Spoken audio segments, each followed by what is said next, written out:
सुपौल गांधी मैदान में पप्पू यादव ने कार्यकर्ता सम्मेलन में लिया भाग। सीएम से पीएम तक को सुनाई खरी खोटी, लालू यादव को भी दिलाई पुरानी यादें।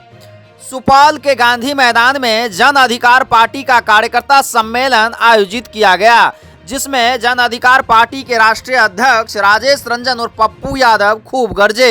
इस दौरान उन्होंने सीएम नीतीश कुमार से लेकर पीएम नरेंद्र मोदी तक को खरी खोटी सुनाई। इस दौरान उन्होंने लालू यादव को भी पुराने दिनों की याद दिलाई। गांधी मैदान में कार्यकर्ता की भीड़ से गदगद जाप सुप्रीमो पप्पू यादव ने कहा, पप्पू यादव सरकार में आएंगे तो इलाके की तस्वीर बदल देंगे। कहा कि वो गरीबी मिटाने के लिए लगातार संघर्ष करते आ रहे हैं, लेकिन सरकार को गरीबों की चिंता नहीं है। महती जनसभा को कार्यकर्ताओं में जोश भरते हुए लोगों ने आह्वान किया कि बिहार की बदहाली के लिए जिम्मेदार लोगों को सबक सिखाने का वक्त आ गया है। कहा कि एक बार उन्हें मौका देकर देखे तो बिहार को बदहाली की स्थिति से निकालकर इसकी सूरत बदल देंगे।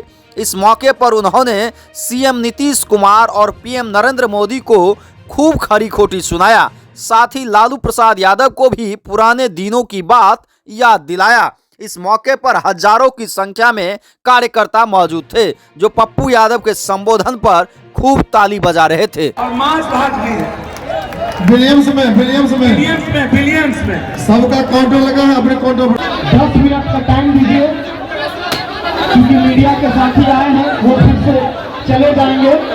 उसके बाद आप लोग सेल्फी या फोटो का कार्यक्रम करता रहेगा। प्लीज आप लोग प्रणाम स्वीकार कर लो और खाना बगैर खेले नहीं जाइयो। हमार क्रिया छात्र के मुख्यमंत्री बने। नीतीश जी याद है, हम आपके लिए सोए नहीं थे और आपके साथ प्रेम में आते आपकी सरकार बनाने में लालू यादव से अलग हटके आपके साथ खड़े थे। और जब आपकी सरकार गिरने वाली थी तो अकेला पप्पू यादव था जो लड़ गए थे और जा करके हाजीपुर पुल जाम करके हम बंद कर दिए थे। और हमको याद है लालू जी और साहबुद्दीन, बाहर साहबुद्दीन जी क्या वफा किया था लालू जी के साथ। हमसे लड़ गए थे, वो कहते पप्पू जी आपको खून नहीं चिकाना। ये सब था साहबुद्दीन जी का। क्या नहीं किया वो व्यक्ति, क्या नहीं किया। और आज साहबुद्दीन मरहूम हो गए, उसकी बीवी और बाल बच्चा सड़कों के फुटपाथ पर अपनी जीवन की भीख मांगे।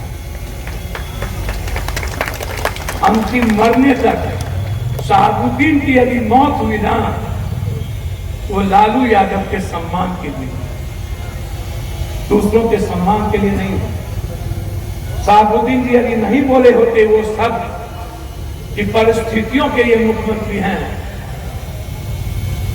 आप दोनों आदमी तो मिल गए, आप लोग तो मुख्यमंत्री हो गए, साहबुद्दीन तो कुर्बानी दे दी ना। साहबुद्दीन की कुर्बानी का कुछ मिला उसको।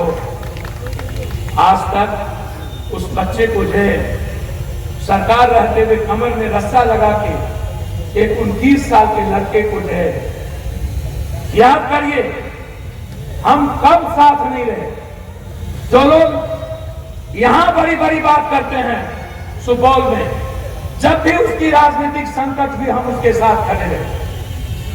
लालू जी ने हमको फोन किया कि पप्पू नेपाल का बिजली जाने दो। हमने कहा लालू जी आप कोसी सीमांचल को आप बिजली 22 घंटा दे दीजिए, तब तो नेपाल बिजली जाएगी, नहीं दीजिएगा तो नहीं जाएगी। 4 मेगावाट बिजली जब तक हम नहीं छोड़ दिए, मैं आपको विश्वास दिलाता हूं, मैं 6 महीने के अंदर कोसी सीमांचल से मजदूरों का पलायन करना बंद कर दूंगा। हर रोजगार यहां होगा। 228 रुपया मनरेगा में मजदूरों को, ये कहां का मतलब है।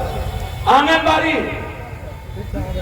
क्या है? आंगनबाड़ी में नीतीश जी ना घर ना बच्चे, या तो मुसहर का बच्चा, या तो पासी का, या तो दलित का, या तो पासवान का। हम लोगों ने तो पहले ही बात फरकेट कर दिया, पप्पू यादव का बेटा तिरमाला के स्कूल में पढ़ेगा और मुसहर का बेटा आंगनबाड़ी में पिल्लू वाला खिचड़ी खा करके क्या करेगा। यहाँ पे सारे लोगों से मैं पूछना चाहता हूँ, अभी 5 दिन हमारी आंगनबाड़ी महिला बेटी लोग थी, 5 दिन पप्पू यादव की तरफ से पूरे बिहार घटना बताई। और तब मोदी जी ने कहा था विशेष राज, मैं जदवंशी, मैं द्वारिका से आया हूं। अरे मोदी जी, आपको क्या पता द्वारिका और कृष्ण के बारे में? यदि आपको पता होता राम के बारे में, तो राम तो सबरी का जूठा खा के दुनिया को ये बताया कि गरीब क्या होता है। राम को केवट के 9 पे जाके ये बताया कि मोहब्बत क्या होता है। राम ने वाल्मीकि की भाव को समझ के जो डोम थे उससे बताया कि रामायण क्या होगा। राम ने तुलसी के आचरण से उसके जीवन को देखा, तब बताया रामायण क्या होगा।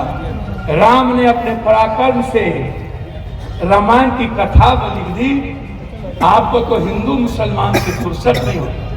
आपको क्या पता द्वारिका क्या होता है। सुदामा को निकाल दीजिए तो द्वारिका का क्या मतलब।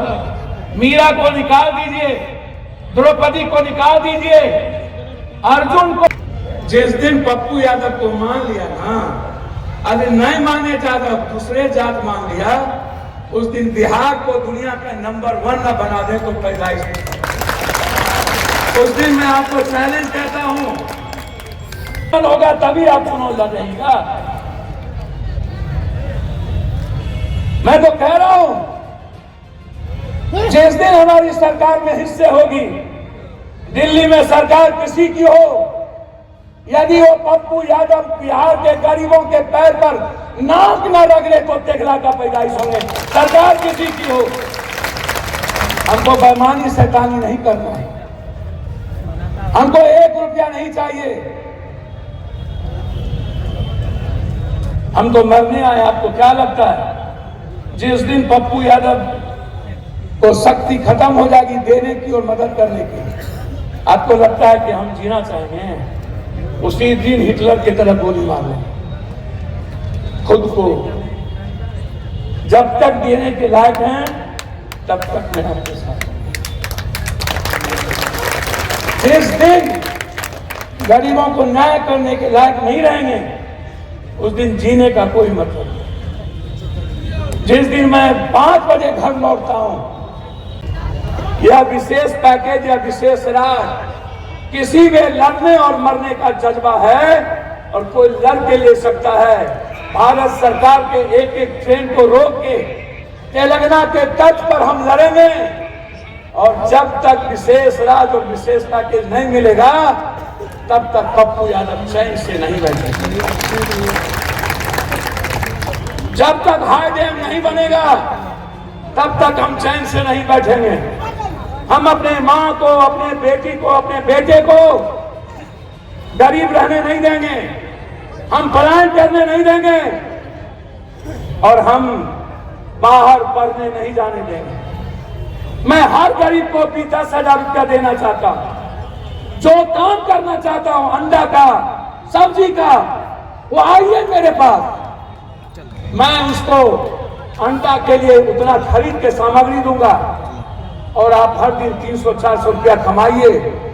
8,000 रुपया में 6,000 घर को लगाइए और फिर उसकी अंडा को चलाइए। मैं लेना चाहता हूं। आइए, सरकार को जो औकात नहीं है वो पप्पू यादव को कुबत।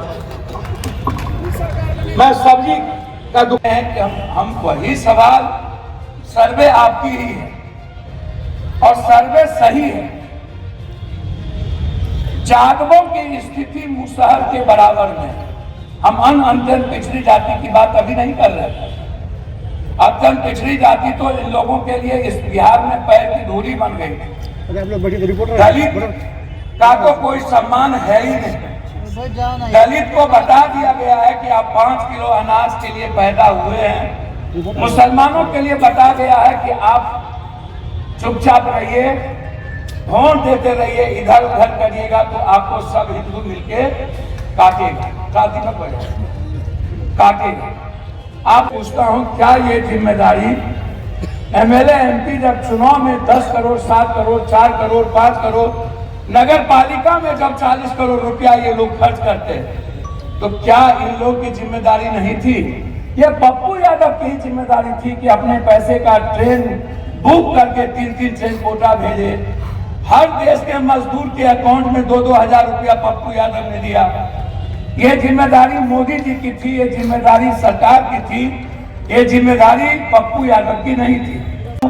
लेकिन वो पैसा मैं अपने बेटा बीवी, अपनी बेटी पर, अपने माँ बाप पर तो नहीं लगाता हूँ ना, मैं रसूख पर तो नहीं लगाता हूँ ना, मैं तो बांटता ही हूँ ना, मैं गरीब को देता ही हूँ ना।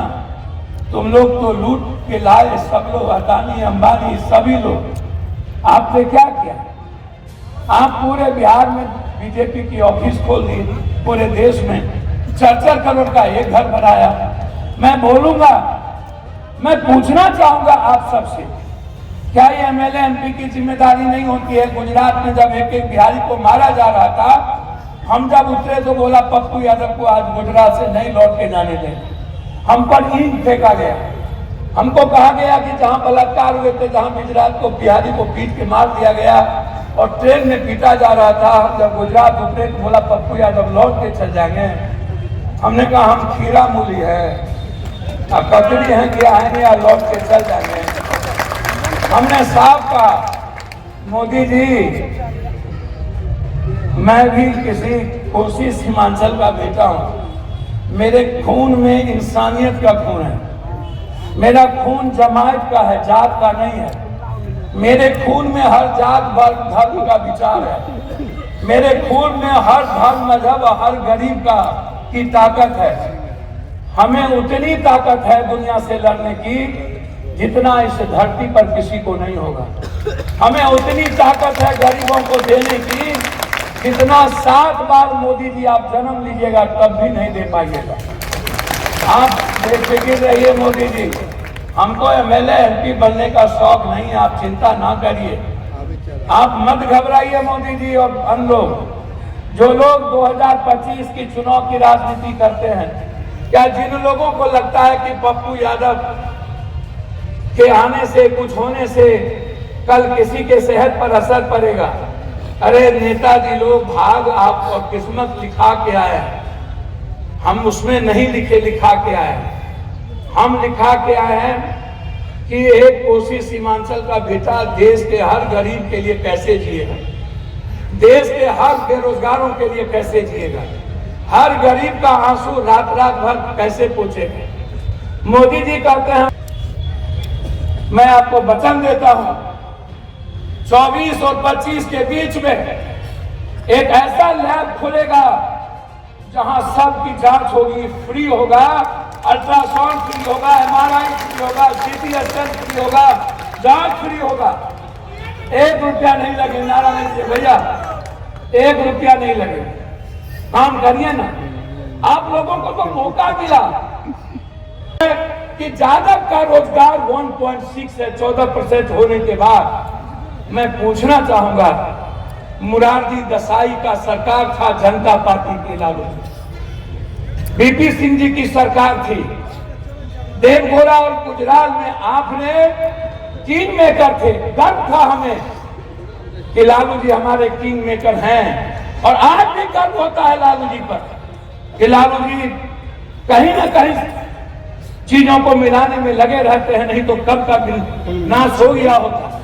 कुछ चीजें आज भी बची हुई, लेकिन हमारा सवाल है कि 1.6% ही, मेरा सवाल है कि रोजगार क्यों, और वो भी रोजगार जातकों में सबसे निचले गोदाम पे क्यों, सेकेंड और थर्ड में क्यों? मेरा ये सवाल है। मेरा सवाल है कि आप 10 साल कांग्रेस में रहे। मेरा सवाल है, जब लोग कहते हैं कि सबसे बड़ी संख्या पूरे भारत में जातकों की है मुसलमानों के बाद एक जाति में, तो हिंदुस्तान में कोई एक जगह आप सरकार में क्यों नहीं है? इसीलिए आप नहीं हैं कि आप का जो गरीब जाति है, जो गांव में जादव बूढ़े हुआ करते थे, पप्पू यादव का बाप दादा हमारे पूर्वज, वो दूसरों जाति के लिए लाठी उठाते थे। कांग्रेस में, कांग्रेस के खिलाफ वो समाजवादी कैरेक्टर था। वो कैरेक्टर था लोकतंत्र का। लेकिन जब हम लोग आए तो हम लोग का कैरेक्टर हो गया यूथ में, जातों में जो पैसा कमा लिया उसका दलालों का, उसका माफियाओं का, और वो दूसरी जाति का सम्मान करना छोड़ दिए। वो दलितों के घर में जाना छोड़ दिए, वो गरीबों से मोहब्बत करना छोड़ दिए। उनको लगा कि हम कितनी, आप सोचिए, सरकार कहती है नरेंद्र मोदी की हम 5 किलो अनाज और 5 साल देंगे। 84 करोड़ लोगों को वो 5 किलो अनाज देंगे मोदी जी, तब हिंदुस्तान का आदमी खाना खाएगा। नीतीश बाबू हमारे मुख्यमंत्री जी का सर्वे आया कि 6,000 रुपया पर प्रत्येक व्यक्ति की आमदनी 32% लोगों की, और 6,000 से 10,000 रुपया के बीच की आमदनी 83% लोगों की। क्या हम जानना चाहते हैं, नौजवानों ने जन्म दिया। जब आप एमएलए बने थे मुख्यमंत्री, तब आपको पप्पू यादव भेजा है निर्दलीय एमएलए के साथ, आपके साथ खड़ा था। जब जब आप पर विपत्ति आई, पहली बार जब नीतीश कुमार मुख्यमंत्री बने, नीतीश जी याद है, हम आपके लिए सोए नहीं थे और आपके साथ प्रेम में आते, आपकी सरकार बनाने में लालू यादव से अलग हटके आपके साथ खड़े थे। और जब आपकी सरकार गिरने वाली थी तो अकेला पप्पू यादव था जो लड़ गए थे और जा करके हाजीपुर पुल जाम करके हम बंद कर दिए थे।